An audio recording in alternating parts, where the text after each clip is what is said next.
Subscribe करें और bell दबाएं ताकि कोई खबर रह न जाए।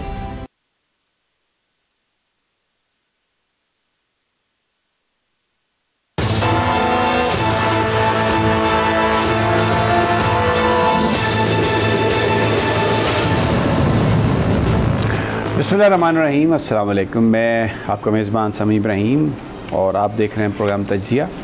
मेरे साथ स्टूडियोज़ में हमारे सुप्रीम कोर्ट के रिपोर्टर, सीनियर रिपोर्टर जनाब ज़ुल्करनैन इकबाल हैं और दूसरी तरफ जनाब एहतशाम अब्बासी साहब हैं। ये भी जो हमारे डिस्ट्रिक्ट कोर्ट्स हैं इनको कवर करते हैं, क्राइम की भी बीट इन्हीं के पास है। और आज जिन मौज़ूआत पर हम बात करेंगे उसमें एक तो सुप्रीम कोर्ट ऑफ पाकिस्तान में जो फ़ौजी अदालतों के क़याम का मामला था उस पर आज समाअत हुई और फिर गैर मुअय्यना मुद्दत के लिए उसको मुलतवी भी कर दिया गया। इसके अलावा वहाँ पर बड़ी इम्पोर्टेंट गुफ्तगू हुई। क्या वहाँ पर फाइंडिंग्स हैं, इस पर आज बात करेंगे। इस्लामाबाद हाई कोर्ट में PTI चेयरमैन के जो मुकदमात थे उनमें 2 में फ़ैसला महफूज हो गया। एक तरफ हाई कोर्ट में समाअत हो रही थी तो पैरेलल एडिशनल सेशन जज जनाब हुमायूं दिलावर साहब वो भी समाअत कर रहे थे। बड़ी एक इंटरेस्टिंग सिचुएशन थी, वो एहतशाम से हम पूछेंगे, वो आपको बयान करेंगे कि वहाँ पर क्या मनाज़र और क्या नज़ारे थे। अब कल के लिए मुलतवी हो गई हर चीज़। इस्लामाबाद हाई कोर्ट ने जजमेंट रिज़र्व कर ली है बड़ी अहम दरख्वास्तों पर। कल उन पर वो फ़ैसला सुनाएंगे और दूसरी जानिब जो समाअत है हतमी दलाइल के हवाले से वो भी सेशन कोर्ट ने कल सुबह बुला लिया है। सुप्रीम कोर्ट ऑफ पाकिस्तान ने भी कल समाअत करनी है। तो बड़ा एक हैपनिंग डे लग रहा है कल और देखते हैं कि क्या इसमें होता है। आज किस तरीके से चीज़ें चली ये बताएंगे आपको। पॉलिटिकल फ्रंट पे आज जावेद लतीफ़ साहब ने एक बड़ी इंपॉर्टेंट प्रेस कॉन्फ्रेंस की जिसमें उन्होंने कहा कि वज़ीर आज़म के साथ इस बयान को जोड़ने की कोशिश की जा रही है कि इलेक्शन मुलतवी हो सकते हैं। उन्होंने कहा कि नई मरदमशुमारी पर इलेक्शन नहीं होंगे, पुरानी पर ही इलेक्शन होने चाहिए। बिल्कुल एक वाज़ेह कॉन्फ्लिक्ट है जो बात शहबाज शरीफ साहब कह रहे थे। जावेद लतीफ़ साहब जो हैं वो मरीम नवाज़ साहबा के और नवाज़ शरीफ साहब के बहुत क्लोज़ हैं। तो ऐसा लग रहा है कि शायद वो जो एक ख़बरें आ रही थी आपस में इख्तलाफ की और जो पॉलिटिकल मनूवरिंग जिसमें शहबाज शरीफ साहब का पल्ला बज़ाहिर इस वक्त भारी लग रहा है, वो अब चीज़ सामने आ गई है और उनको कंटेन करने के लिए शायद मुस्लिम लीग नून के अंदर से आवाज़ें उठ रही हैं। दूसरी जानब शहबाज शरीफ साहब ने कहा है मुझ पर इल्ज़ाम लगता है कि मैं एस्टेब्लिशमेंट का आदमी हूँ, बट आई डोंट केयर, और मैं बहुत सारे सिपा सलारों के साथ मैंने काम किया है और मैंने हमेशा जो मुल्की तरक्की है उसको सामने रखा है। और उन्होंने जनरल आसिम मुनीर की तारीफ़ भी की है। उन्होंने कहा कि वो उनके साथ काम करने में बड़ा मज़ा है, लेकिन उन पर जो इल्ज़ाम है उन्होंने कहा कि मुझे प्रो एस्टेब्लिशमेंट होने का मुझ पर इल्ज़ाम लगता है लेकिन मुझे इस पर कोई परेशानी नहीं है। A very bold statement by Mian Shahbaz शरीफ। लेकिन मुलाकातों का सिलसिला जारी है केयर टेकर प्राइम मिनिस्टर के लिए और राजा रियाज साहब ने ये दावा किया है कि 8 अगस्त तक हमारा इत्तफाक हो जाएगा, क्योंकि राजा साहब ये तासुर देने की कोशिश कर रहे हैं कि वो बहुत सीरियसली वो निगोशिएट कर रहे हैं, बहुत सीरियस, और उनकी मर्ज़ी के बगैर तो वाकई कुछ नहीं हो सकता। तो अब किसको चुनते हैं ये तो नहीं मालूम, लेकिन बहरहाल वो कह रहे हैं कि 8 तक कर लेंगे फ़ैसला कि किसने केयर टेकर बनना है प्राइम मिनिस्टर। लेकिन मैं जो आगाज़ है प्रोग्राम का वो मैं आपको एक वीडियो दिखाना चाहता हूँ। आज एक जगह पर इस्लामाबाद में एक संगे बुनियाद या इफ्तिताह करने के लिए गए जनाब शहबाज शरीफ साहब वज़ीर आज़म पाकिस्तान। वहाँ पर ब्रीफिंग दी जा रही थी उन्हें कमिश्नर इस्लामाबाद की तरफ से, चीफ कमिश्नर इस्लामाबाद की तरफ से, CDA चेयरमैन की तरफ से। तो जिस अंदाज़ में उन्होंने उस मामले को हैंडल किया और जिस तरीके से वो जो एक सारे प्रोसेस के बाद किसी बिडर को उस पूरे प्रोजेक्ट की बिड मिली, उन्होंने उसको सिर्फ़ एक ज़बान छोड़ी सी हिलाई कि नो ड्रॉप इट, और बिल्कुल ऐसे जैसे कोई किंगडम है, जैसे ये कोई ऐसा मुल्क नहीं है जहाँ पर चीज़ें प्रोसेस के तहत मिलती हैं। आपको अंदाज़ा हो कि वैसे तो ये अपने आप को खादिम आला कहलाते हैं, कहते हैं कि मैं खादिम हूँ और मुझे आवाम की खिदमत करने में बड़ा मज़ा आता है, लेकिन जिस तरीके से उस पूरे प्रोसेस को सैबोटाज किया उन्होंने, और एक पूरा जो था उन्होंने कहा बस रोक दें और कल आप दोबारा, मैं वो समझने की कोशिश कर रहा हूँ कि वो कौन सा कानून, कौन सा आइन जिसके तहत उन्होंने किया। लेकिन पहले आपसे ज़रा वीडियो देखें। मैं किसी की तज़हीक मकसद नहीं है, लेकिन मीडिया का यही काम है। जैसे शहबाज शरीफ साहब कहते हैं ना कि मुझे प्रो एस्टेब्लिशमेंट क्या कहा जाता है, लेकिन मुझे कोई परवाह नहीं, तो इसी तरीके से हम भी जो चीज़ें गलत हैं या सही हैं वो फैसला तो आपने करना है, but we do show you, यही हमारा मकसद है, क्योंकि ये बोल स्क्रीन पाकिस्तान के लोगों की अमानत है और हम हक सच का सफ़र इंशाल्लाह जारी रखा हुआ है और उसको जारी रखेंगे। आइए आपको ज़रा वो वीडियो दिखाते हैं। ये आपने देखा बिल्कुल ऐसा, ये किसी इलेक्टेड ऐसी गवर्नमेंट जिसमें डेमोक्रेसी हो, जिसमें रूल ऑफ लॉ हो, को उसके वज़ीर-ए-आज़म ये नहीं लग रहे थे। एक नाम आया अचानक, उन्होंने ऐसा लगता है कि पहले ब्रीफ कर दिया गया था कि आपने क्या करना है, और आके थोड़ा सा, क्योंकि ड्रामा करने में हमारे सियासतदान बड़े माशाल्लाह माहिर हैं, कोई यकता हैं, कोई उनका मुकाबला नहीं कर सकता। ये मिनिस्ट्री ऑफ रेलवे, ये क्या है? वो बता रहे हैं कि जी हमने 25 ब्रिजेस बनाए हैं, हमने ये काम किया, 1980 से हम काम कर रहे हैं, जिसका काम उसी को साजे। ये मिनिस्ट्री कौन होती है करने वाली?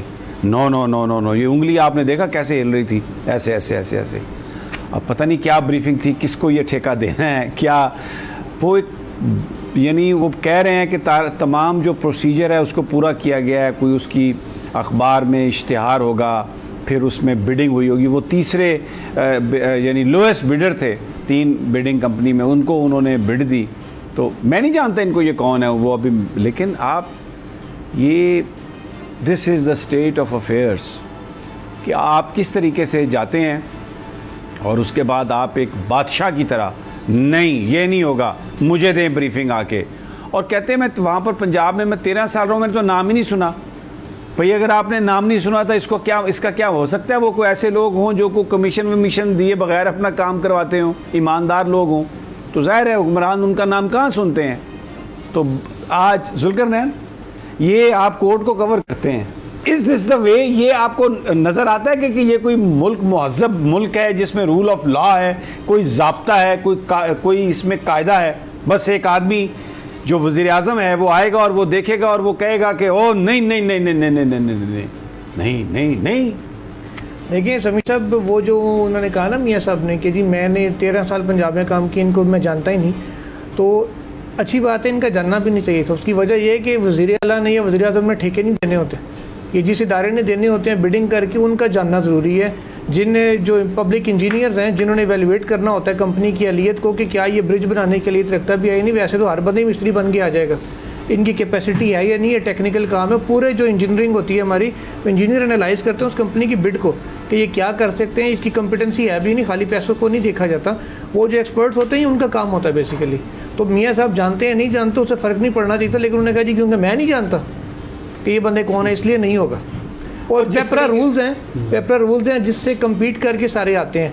अब मियाँ साहब ने तो कह दिया, वज़ीर-ए-आज़म का हुक्म आ गया, चीफ कमिश्नर की, चेयरमैन CDA की, जरूरत तो नहीं है कि उसको इनकार करे, दोबारा बिड ना करवाए।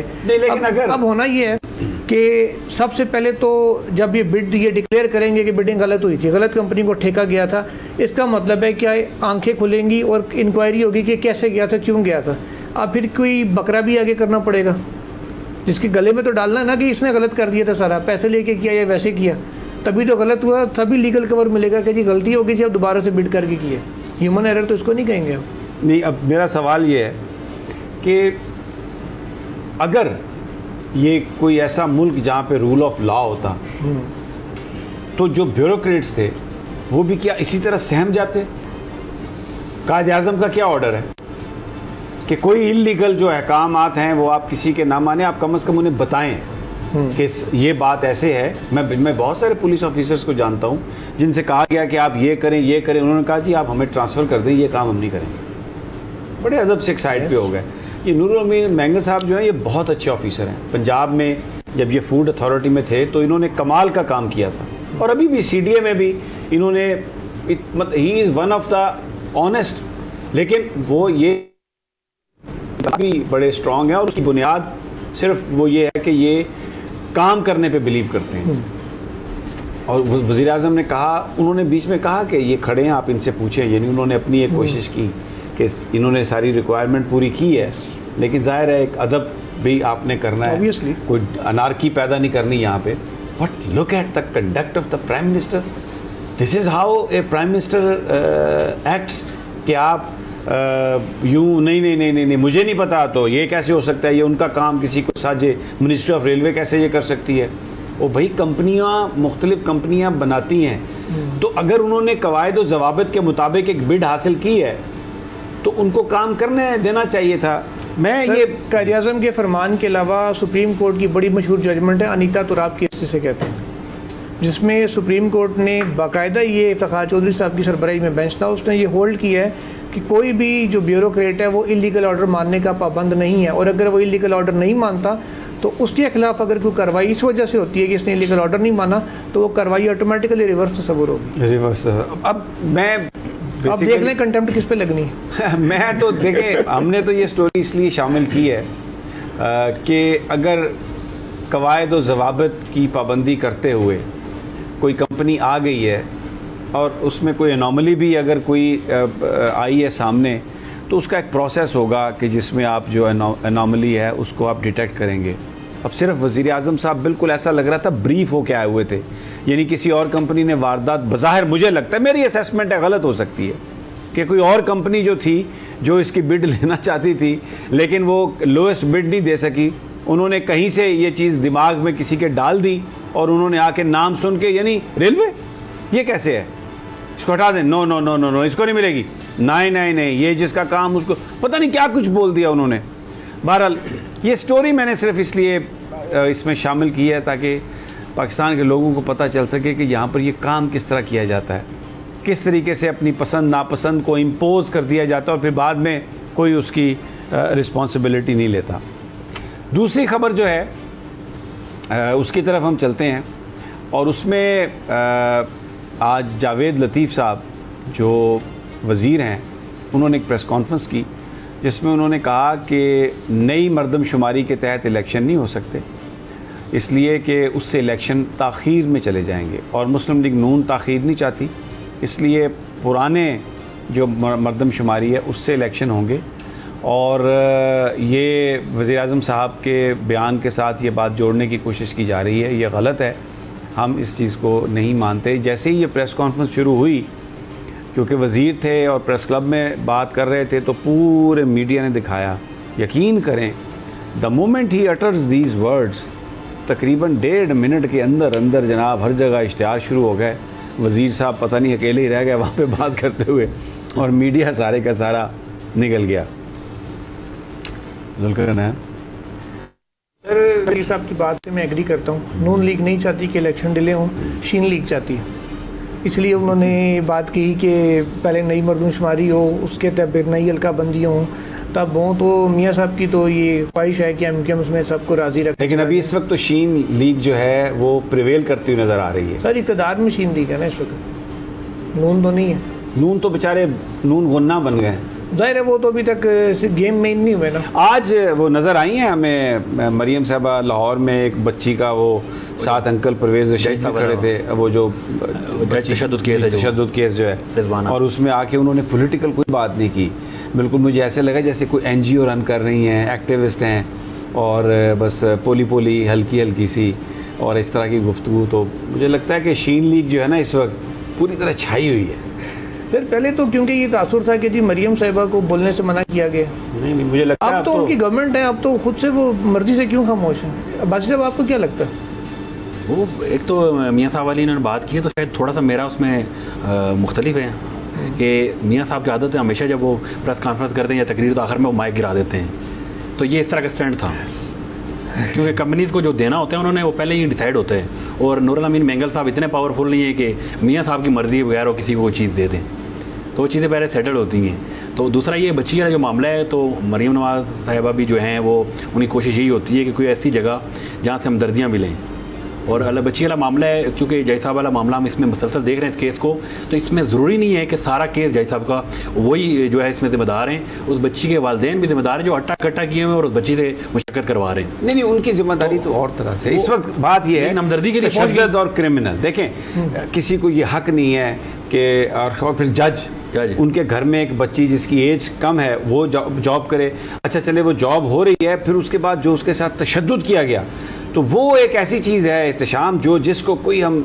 टॉलरेट नहीं कर सकते। मैं आपकी बात काटूं, इसमें राजा खुर्रम का केस हुआ था जज हमारे, तो उनके मामले में तैयबा वाला मामला हुआ था। और नहीं, वो आप चलें, वो एक केस अलग वो भी सेम लड़की इसी तरह थी, और एट द एंड पता चला था कि आप एक केस को दूसरे केस के साथ नहीं मिला सकते। ये लड़की 7 दिन हो गया इमरजेंसी में पड़ी हुई है और अब बेचारी ने सांस लेना शुरू किया है। अल्लाह उसको जिंदगी दे, उसको सेहत दे। ये जो इन्होंने जिसने भी ये जुल्म किया है ना, I have no sympathy for that person. लेकिन एक छोटा सा वक्फा, आप अपनी बात कीजिएगा, लेकिन मुझे एक छोटा सा वक्फा लेना है। हम जब वापस आते हैं तो फिर ये जो बहुत सारे कानूनी मामलात हैं, supreme court, high court, session court, इस पर हम बात करेंगे। तोशाखाना केस है, फौजी अदालतों के क़याम का केस है, और उसमें फिर एतजाज़ साहब की गुफ्तगू है। क्या मैसेज दिया है कोर्ट ने आज, क्योंकि मुनीब अख्तर साहब ने तो एक बात कर दी है कि ये जो मुतवाज़ी अदालती निज़ाम है वो इस मुल्क में आइन उस बात की इजाज़त नहीं देता, जबकि दूसरी जानब जो एडजुटेंट जनरल हैं उन्होंने ये यकीन दहानी कराई है बकौल अटॉर्नी जनरल कि अपील का हक मिलेगा। एक बड़ी दिलचस्प सूरत हाल। बात करते हैं एक छोटे से वक्फे के बाद।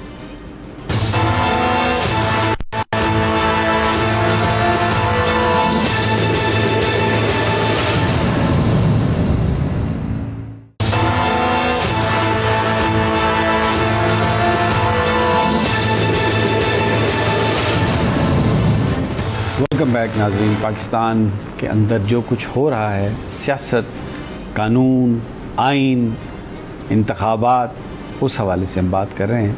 और ज़ुल्करनैन आज मौजूद थे सुप्रीम कोर्ट ऑफ पाकिस्तान में, जहाँ पर एक नहायत ही अहम मामला जिसका ताल्लुक़ फ़ौजी अदालतों के क़याम से है, वो आज उसकी समाअत थी 6 मेंबर बेंच। और वहाँ पर जो मुख्तलिफ़ ऑब्ज़रवेशंस आई जजेस की, उसमें जस्टिस मुनीब अख्तर साहब का ये कहना था कि ये जो सिस्टम है ये एक मुतवाज़ी अदालती निज़ाम है, और पाकिस्तान का आइन ना रियासत को इस बात की इजाज़त देता है, ना पार्लिमान को, कि जो बुनियादी हकूक़ हैं शहरियों के उसमें मामूली सी भी कमी करे। और जस्टिस आयशा मलिक साहिबा का भी कहा उन्होंने अटॉर्नी जनरल से कि आप सेक्शन 175 के अलावा हट कर कोई बात करें, जिस पर कहा अटॉर्नी जनरल साहब ने कि मैंने आपका सवाल नोट कर लिया। तो जस्टिस आयशा मलिक साहिबा ने ये कहा कि आज भी आपके पास मेरे सवालों का जवाब नहीं है। जस्टिस याहिया अफरीदी ने भी रिमार्क्स दिए। उन्होंने कहा कि ये जो कोर्ट मार्शल है ये अदालत नहीं है, और एक जो सेंस हमें नज़र आ रही है अदालत की तरफ से वो ये है कि शायद अटॉर्नी जनरल साहब या हुकूमत अपना जो उनका जो मुकदमा है वो इस तरह के अभी दलाइल उन्होंने वो नहीं दे सके अटॉर्नी जनरल साहब के, जिससे जजेस कन्विंस नज़र आ रहे हों। ज़ुल्करनैन वहाँ पर मौजूद थे। Zulqarnain, am I right to say that के जजेस जो हैं वो कन्विंस नज़र नहीं आ रहे थे? 6-0 है सर, अभी तक तो 6-0 लग रहा था। 6-0 मुकम्मल 6-0 है। या अफरीदी साहब के वाले से थोड़ा सा शुरू में था कि वो क्योंकि पहले फ़ौजी अदालतों को सुप्रीम कोर्ट लेजिटिमेट कर चुकी है 2015 में, उन्होंने क्वेश्चंस भी शुरू में रेज़ किए थे। लेकिन आज जब लियाकत हुसैन केस का फैसला पड़ा अटॉर्नी जनरल ऑफ पाकिस्तान ने और हवाला दे रहे थे उस पर, जस्टिस याहिया अफरीदी ने कहा, तो इसमें तो खुद अदालत जिसका आप हवाला दे रहे हैं फैसले का, उसी में लिखा है कि ये सिर्फ आर्मी अफसरान पे लागू होगा, और जो सिविल ऑफेंसेज हैं वो civil offences committed by those people वो जिनका ऊपर जिक्र किया गया, यानी कि आर्मी के जो लोग हैं वो। तो ये तो किसी भी तरीके से आर्मी और सिविलियन पे अप्लाई नहीं करता। ये जस्टिस याहिया अफरीदी की ऑब्जर्वेशन भी थी और अटॉर्नी जनरल से सवाल भी था कि आपके पास लीगल बैकिंग क्या है इस चीज़ की। अटॉर्नी जनरल ऑफ पाकिस्तान अभी तक कन्विंस नहीं कर पाए किसी एक जज को भी 50% भी के जो सिविलियंस हैं इनका ट्रायल फौजी अदालतों में हो सकता है। चीफ जस्टिस ऑफ पाकिस्तान ने आज बड़ी अहम ऑब्जर्वेशन दी है। उन्होंने कहा कि 9 मई का वाक़या इंतहाई संगीन है। उन्होंने कहा कि ये इस चीज़ को किसी भी सूरत जस्टिफाई नहीं किया जा सकता कि मियाँ वाली में जो मिराज तैयारों की एक फैक्ट्री थी जहाँ पे उनकी कोई मेंटेनेंस और उनकी बनावट का काम होता है, कि उसके दीवार तोड़ के लोग अंदर दाखिल हो गए। चीफ जस्टिस ने कहा किसी भी सूरत में टॉलरेट नहीं किया जा सकता। उन्होंने साथ ही अटॉर्नी जनरल ऑफ पाकिस्तान ज़रा जज्बाती हुए और मेरे ख्याल में उन्होंने जो आगे बात की वो कुछ ज़्यादा मुनासिब नहीं थी। मुनासिब बात वो नहीं थी कि जी वो फौज के पास दो ही ऑप्शन थे, उनके हाथ में गन होती है, उनको चलाने भी आती है, वो मॉब से डील नहीं कर सकते, वो सीधा गोली मार देते। या फिर उन्होंने कहा जी दूसरा इतनी इज्जत और रिस्पेक्ट है पाकिस्तानी फौज की कि भले जितना मर्जी कोई मॉब हो उसको गुस्सा हो, लेकिन जब भी हमारा बावर्दी सोल्जर सामने आएगा तो एक रिस्पेक्ट है, एक रिश्ता है पाकिस्तानी फौज का पाकिस्तान की आवाम के साथ। तो अटॉर्नी जनरल साहब मुझे लगता है थोड़ा इररिस्पॉन्सिबल, वो थोड़ा सा जज्बाती हो गए थे। तो चीफ जस्टिस ऑफ पाकिस्तान ने कहा कि पाक फौज ने बहुत बेहतरीन पॉलिसी गोली नहीं चलाई, गोली नहीं चलाई, वो बहुत अच्छा किया और होना भी यही चाहिए। तो उन्होंने कहा कि ऐसी नौबत भी नहीं आनी चाहिए कि फौज अपनी जो आवाम है उसके ऊपर हथियार उठाए। और चीफ जस्टिस ऑफ पाकिस्तान ने यह भी कहा कि हम किसी भी सूरत ऐसी कोई सूरत हाल बनने नहीं देंगे, ना इस तरह का वाक़या दोबारा हो, ना ये सूरत हाल बने कि इस किस्म की ख़तरनाक सूरत हाल पैदा हो। अलबत्ता अटॉर्नी जनरल ऑफ पाकिस्तान से फिर पूछा गया कि जो राइट ऑफ अपील आपने देना था उस हवाले से क्या पेशरफ्त है, उससे ज़रा आगाह करें। उस पर अटॉर्नी जनरल ने कहा कि जो एडजुटेंट जनरल हैं पाक फ़ौज के, उनसे मैं राब्ते में हूँ, मैं उनके बिहाफ पे आपको स्टेटमेंट दे रहा हूँ कि सीरियसली कंसिडर किया जा रहा है 9 मई के मुल्ज़िमान को हाई कोर्ट में बामानी अपील देने के हवाले से, लेकिन अभी मैं हतमी तौर पर नहीं कह सकता, चीज़ें अंडर कंसिडरेशन है।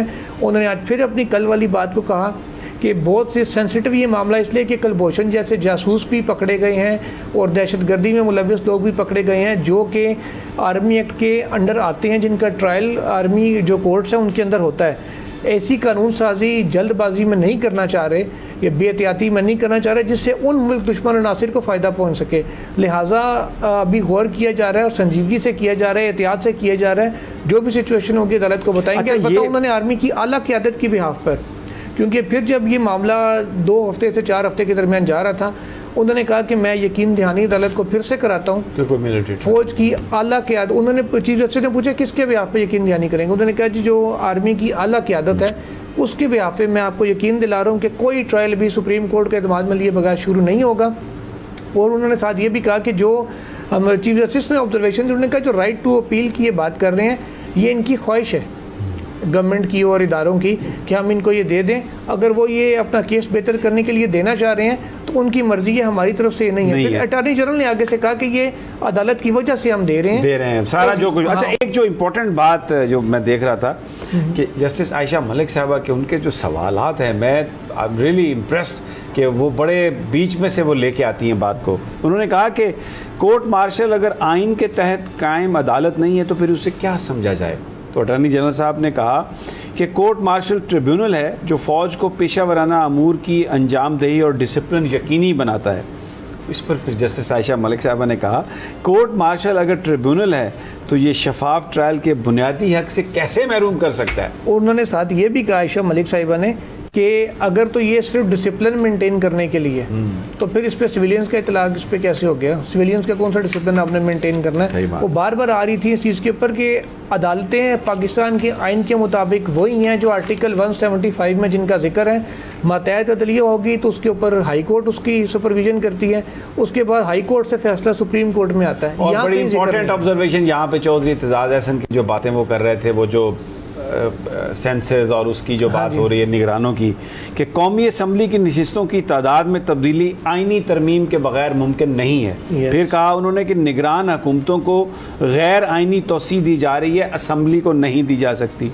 और अब हुकूमत फंस चुकी है, इंतखाबात की ताख़ीर के लिए ये अदालत में जाएगी। चौधरी साहब ने यह कहा आइनी तरमीम के लिए असम्बली नहीं है तो फिर इंतखाबात भी नहीं हो सकेंगे। तो ये तो जो माहौल एक बन रहा है उसमें तो ऐसा लग रहा है कि ये हुकूमत ऐसी सिचुएशन क्रिएट कर रही है कि जिसमें इंतखाबात बस एग्जैक्टली ये सारी बात वो जो शहबाज शरीफ साहब की, जावेद लतीफ़ साहब की हमने बात की थी ना, जो मियां साहब ने कहा था कि जी हम गौर कर रहे हैं मुशतरका मफादात कौंसिल का इजलास बुलाने पे, जो पहला इजलास होगा इस हुकूमत के होते हुए, उसमें इत्तेजाज साहब ने कहा कि 2 सूबे खाली हैं, वहाँ निगरान गवर्नमेंट्स हैं, निगरान गवर्नमेंट वज़ीर आला को इख्तियार ही नहीं है कि वो काउंसिल ऑफ कॉमन इंटरेस्ट में आके ये वो बैठ के फैसला कर सके। उन्होंने कहा जब ये अगर मंजूरी दे देते हैं मरदूमशुमारी की, नई हल्का बंदियाँ होती हैं, असम्बली नहीं है जो अप्रूवल देगी तो कहाँ से इलेक्शन होगा, इसका मतलब इलेक्शन नहीं होना और ये मामला सुप्रीम कोर्ट आएगा। उन्होंने कहा कि अभी से आपको मैं तैयार कर रहा हूँ। मुझे यहाँ पर एक वक्फा लेना है जुल्करनैन, हम जब वापस आते हैं तो बड़ा इंपॉर्टेंट एक ख़त है जस्टिस मज़ाहिर अली नकवी का जो उन्होंने चीफ जस्टिस ऑफ पाकिस्तान को लिखा है, और उन्होंने कहा है कि जो उन्होंने जो उनके ख़िलाफ़ जो रेफरेंस है उस पर आपने जो पब्लिक लीगल ओपिनियन के लिए भेजा था जस्टिस तारिक मसूद साहब को, वो नहीं आ रहा। इससे उनको ऐसा लग रहा है कि शायद उनके ख़िलाफ़ एक कोई साजिश है और ये सब कुछ डेलिबरेटली किया जा रहा है। और इसके अलावा अब एहतशाम से भी पूछेंगे कि ज़रा हुमायूं दिलावर साहब के किस्से हमें सुनाए कि आज वहाँ पर क्या हुआ, लेकिन ये सब एक छोटे से वक्फे के बाद।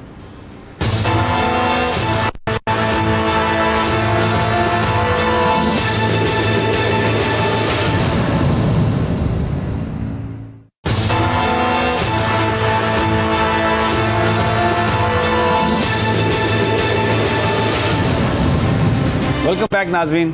अभी ख़बर जो आ रही है हमारे पास कि शहरयार अफरीदी को रिहा किया गया अदालत के हुक्म से और उन्हें साथ ही फिर गिरफ़्तार कर लिया गया। तो मुझे KPK हाई कोर्ट याद आ रही है जिसमें जज साहब ने कहा कि अब DC को निशान इबरत बनाएंगे। अली मोहम्मद ख़ान को बार बार गिरफ़्तार किया जाता था। तो तब भी मैंने कहा था, आज भी मैं देख रहा हूँ कि पंजाब में भी कोई ऐसा जज जो ये देखे कि अगर इंतज़ामिया इस तरह तौहीन करती है उनके ऑर्डर्स की, तो वो सोचे कि इन ऑफिसर्स को निशान इबरत बनाए जो इस तरह के हुक्मरानों के हाथों में इस तरह खेलते हैं कि कानून की धज्जियाँ उड़ जाती हैं। Very sad, very sad. अगर अदालत ने रिहाई दी है तो यार अदालत के हुक्म का एहतराम करो। ये कानून कहता है, ये आइन कहता है। बहरहाल जस्टिस मुज़ाहिर अली नकवी भी इंसाफ के लिए लेटर लिखा उन्होंने चीफ जस्टिस को और कहा उन्होंने कि उनके ख़िलाफ़ बहुत ही गैर संजीदा शिकायत और अदलिया के ख़िलाफ़ ये बददियानती की जो एक मुहिम का हिस्सा लगते हैं। इल्ज़ाम ये उन्होंने लिखा है लेटर में कि उन पर लगाया गया कि जायदाद के टैक्स रिकॉर्ड में कम कीमत ज़ाहिर की। एक उन्होंने बात कही कि रूल्स के मुताबिक जज के ख़िलाफ़ कोई जो शिकायत हैं वो सुप्रीम जुडिशल काउंसिल के चेयरमैन को पेश की जाती हैं और ये शिकायत फिर आगे किसी वो मेंबर को भिजवाता है। मेरे मामले में भी जस्टिस सरदार तारिक को मामले पर राय लेने के लिए रेफ़र किया गया। ये मामला अब 65 दिन हो गए हैं लेकिन अभी तक उन्होंने राय नहीं दी। और ये बात रिकॉर्ड में है कि 3 और 26 अप्रैल को सुप्रीम जुडिशल काउंसिल के मेंबरान ने मुझे 2 खतूत लिखे जिनमें सुप्रीम जुडिशल काउंसिल के सामने कार्रवाई शुरू करने के लिए बेताबी और बेसब्री का मुजाहरा किया गया। ये बड़ा तर्ज अमल जो था बड़ा हैरान कुन था और वो यही कह रहे हैं कि ये जो रोका गया है उनके बारे में जो लीगल ओपिनियन जो उन पर जो चार्जेस हैं उस पर जो मांगी गई है उसको रोका गया है, उसको रखा गया है और जानबूझकर इंतज़ार किया जा रहा है। तो ये जो अमूमी तौर पर तो 14 दिन फैसला करना होता है, लेकिन यहाँ पर ऐसा लग रहा है कि ये जो कुछ भी किया जा रहा है डिले उनको ये उनके ख़िलाफ़ ये एक साजिश लगती है। जुल्करनैन, बड़ा स्ट्रॉन्ग लेटर है जो उन्होंने लिखा है। बिल्कुल स्ट्रॉन्ग लेटर है और मैं एक चीज़ ये भी बता दूं कि जस्टिस मुज़ाहिर नकवी और जस्टिस सरदार तारिक साहब के दरमियान एक फैमिली में बड़े अच्छे रिलेशंस भी हैं जो कि आजकल अच्छे नहीं हैं। उसकी वजह भी शायद इसी किस्म की कोई चीज़ है। सरदार तारिक साहब को ये गया था तो मेरी खुद सरदार तारिक साहब से बात हुई थी मुसर्रत इलाही साहिबा की ओवर टेकिंग पे। उन्हें मैंने कहा सर आपके पास आया भी ये शिकायत है। उन्होंने कहा मेरे पास सिर्फ एक जज की नहीं 12 जजेस के हवाले से शिकायत आई हुई हैं जायज़े के लिए। रूल्स ये हैं जिसका जिक्र भी नकवी साहब ने किया कि चीफ जस्टिस जो 2 मेंबरान सुप्रीम कोर्ट से होते हैं, 2 सीनियर मोस्ट जजेस, उनके बाद उनमें से किसी एक को रेफ़र करते हैं। आप इसका जायज़ा लें शिकायत का और राय ये देनी होती है कि इसमें कुछ वादी नज़र में कुछ सॉलिड चीज़ है भी या नहीं, कोई इंक्वायरी के काबिल है या नहीं। उस पर उन्होंने सरदार तारिक साहब ने कहा जी, मैंने उनसे पूछा कि राय कब आ जाएगी। उन्होंने वाज़े कहा, उन्होंने कहा यार गर्मियों की छुट्टियों में तुम्हें पता है मैं तो काम करता ही नहीं होता। जो गजटेड छुट्टी है वो कभी मैंने अवेल नहीं की, मैं उस पर काम नहीं करता। फिर तो ये जो मुज़ाहिर नकवी साहब कह रहे हैं ये तो बिल्कुल। अब आपको अगली बात आपको बताता हूँ। 15 सितंबर के बाद 12 को छुट्टियाँ ख़त्म होंगी, फिर उसके बाद वो जायज़ा लेना शुरू करेंगे और जब chief justice of Pakistan retire हो जाएंगे फिर सुप्रीम जुडिशल काउंसिल की जो चले अब मैं समझ गया हूँ इस बात को। जो आज उन्होंने जो मुज़ाहिर नकवी साहब ने जो बात कही है, ये जो आप बात कर रहे हैं, मैंने उनके ख़िलाफ़ जो कंप्लेंट्स हैं मैंने वो भी देखी हैं। वो जो कागज़ और वो जो पैसे का मामला, वो बेटी ने लोन लेके पढ़ा रहे हैं, उसी अकाउंट में पैसे जाते हैं, यानी ये जो चार्जेस हैं ना बोगस तरीन चार्जेस हैं। और ये आपको पता है क्यों ये दिए गए। लेकिन इन चार्जेस के ऊपर राय, अब मैं क्या कह सकता हूँ, लेकिन मुझे नकवी साहब आप जो बात कर रहे हैं ना उसमें बड़ा वज़न है। मैं ये एक आखिरी जुमला बोलूँ सर, 15 सितंबर के बाद अगर ये case supreme court judicial council में जाता है तो उस जज का केस ये जाएगा इसने अपने डिक्लेयर्ड 2 घर सेल किए और पैसे उसके आए और शायद फैसला वो कर रहे हों जिनके अनडिक्लेयर्ड थे। बहरहाल ठीक है। अच्छा, टाइम बहुत कम रह गया। तो आज हुमायूं दिलावर साहब ने तो बहुत कोशिश की आज उस ख्वाब को पूरा करने की जो पीडीएम देख रही है। समी साहब आज आपने मेरे साथ वही की है जो जज हुमायूं दिलावर जो है पीटीआई के वकीलों के साथ कर रहे हैं। ठीक है, तो वक्त बहुत कम है और कम वक्त में आपको इतना बताऊं कि आज जो है उनके जूनियर पेश हुए, आमना अली हैं ख्वाजा हारिस की जूनियर, वो अदालत पेश हुई। और मुख्तसर ये है कि जब हाई कोर्ट में कोई केस चल रहा होता है तो हमने लोअर कोर्ट में देखा है कि उसमें समाअत में वक्फा कर दिया जाता है और वो वक्फा जो पेश हो रहा है उसकी मंशा के मुताबिक किया जाता है। अगर 12 बजे आएँ, 4 बजे आएँ, 3 बजे, तो हुआ इस तरह से ऐसा नहीं हुआ। जैसे उन्होंने आगे बताया कि हाई कोर्ट में केस चल रहा है और यही केस चल रहा है इसी केस में, और वो बिल्कुल ऐसा ही हुआ है। अमूमन ऐसा होता मुझे जुबानी ना बताएं, हालांकि वो उन्होंने कहा ख्वाजा आमिर साहब ने कि आप किसी जूनियर को भेज के बता दें, बिल्कुल, तो वो उन्होंने कहा हुमायूं दिलावर साहब ने मैं रिटर्न ऑर्डर लाएं, बिल्कुल रिटर्न में लाएं।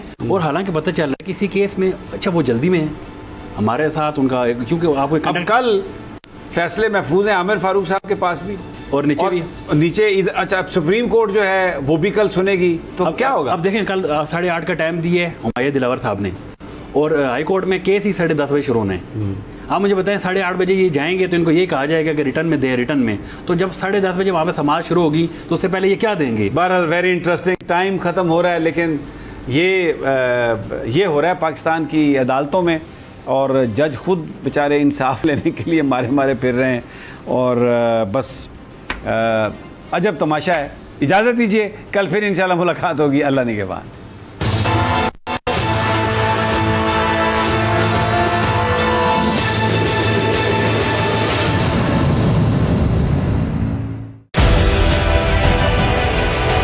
डिजिटल लोन स्कैम, आवाम को कर्जों के जाल में फंसाकर लूटने वाले भेड़िए बेनकाब। बोल की काविशें बाराबर साबित हो गईं, ऑनलाइन कर्ज माफिया के गिर्द घेरा तंग हो गया है।